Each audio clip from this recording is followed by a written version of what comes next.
तो ये रिपोर्ट हमने आपको दिखाई। अब कुछ और डिटेल्स आपको दिखाते हैं, जो पॉइंटर्स है इसके, उस पर गौर कीजिएगा। मुल्ला अफरोज ने पूछताछ में जिस किसी का भी नाम लिया है और खास करके शारिक साटा का जो नाम लिया है, आखिर वो कौन है ये भी आपको बताते हैं हम। दरअसल शारिक साटा उत्तर प्रदेश का मोस्ट वांटेड अपराधी है जो फिलहाल दुबई में मौजूद है। शारिक साटा दाऊद इब्राहिम और पाकिस्तानी खुफिया एजेंसी ISI के लिए काम करता है, ये जानकारी सामने आई। और शारिक साटा पर उत्तर प्रदेश, दिल्ली में 50 से ज्यादा मामले इन 2 राज्यों में दर्ज हैं। शारिक साटा संभल के दीपा सराय का रहने वाला है और फिलहाल दुबई में बैठ करके अपना नेटवर्क चला रहा है ये। और इसके अलावा आपको ये भी जानकारी दे दें, क्योंकि ये दाऊद से इसका कनेक्शन है, ISI के लिए ये काम करता है, ये नेटवर्क चला रहा है। और इन 2 राज्यों में, उत्तर प्रदेश से लेकर के दिल्ली में 50 से ज्यादा मुकदमे इसके ऊपर दर्ज हैं।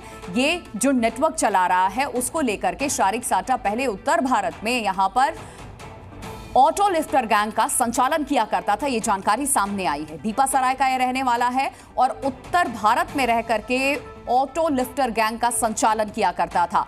यहां उसने घेरने की कोशिश की पुलिस ने जब, तो फर्जी पासपोर्ट बनवा करके दुबई भाग गया। और पुलिस की जांच में पता चला कि शारिक साटा इस समय देश में पाकिस्तानी बुलेट्स और हथियार की सप्लाई करता है और उसी के भेजे कारतूस संभल में भी दाबे गए।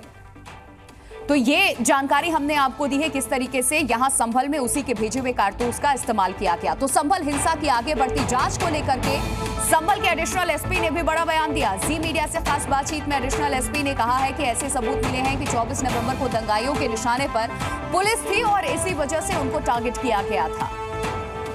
तो 24 नवंबर को जो दंगा संभल में एक बार फिर हुआ, उस दंगे के पीछे जो टारगेट लोग थे, जो टारगेट टीम थी, वो पुलिस थी।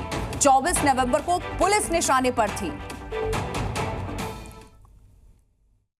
मुल्ला अफरोज पुलिस की गिरफ्त में है, लेकिन इस बीच जांच में कई खुलासे सामने आ रहे हैं। मुल्ला अफरोज का कनेक्शन क्या था और कैसे पुलिस वहां तक पहुंची?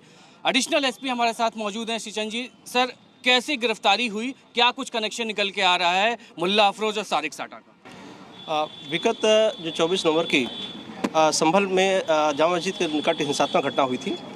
इसमें एक व्यक्ति मुल्ला अफरोज जो कि थाना नखासा क्षेत्र का रहने वाला गिरफ्तार हुआ है।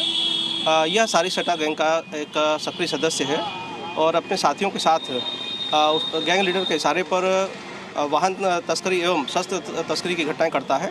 पूर्व से ही भी काफ़ी मुकदमे हैं और अभी जो फैक्ट्स आ रहे हैं, घटना में भी यह सक्रिय रूप से इसने भागीदारी निभाई थी। आला कत्ल बरामद हुआ है इसके पास से, जिसमें एक 32 बोर की एक पिस्टल है।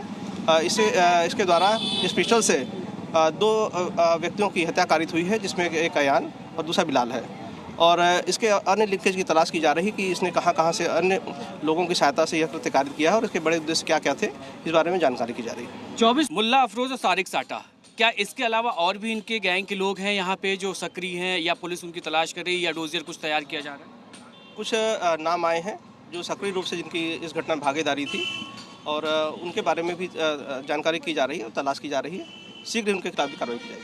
शारिक साटा को लेके आप लोग की अब क्या आगे की कार्रवाई होगी, क्योंकि वो यहाँ पे है नहीं, दुबई में बताया जा रहा है वो, तो ऐसे में प्रत्यर्पण को लेके, गिरफ्तारी को लेके कुछ प्रयास चल रहे हैं? सभी विधिक जितनी कार्रवाइयाँ हैं नियमों का पालन करते हुए की जाएगी।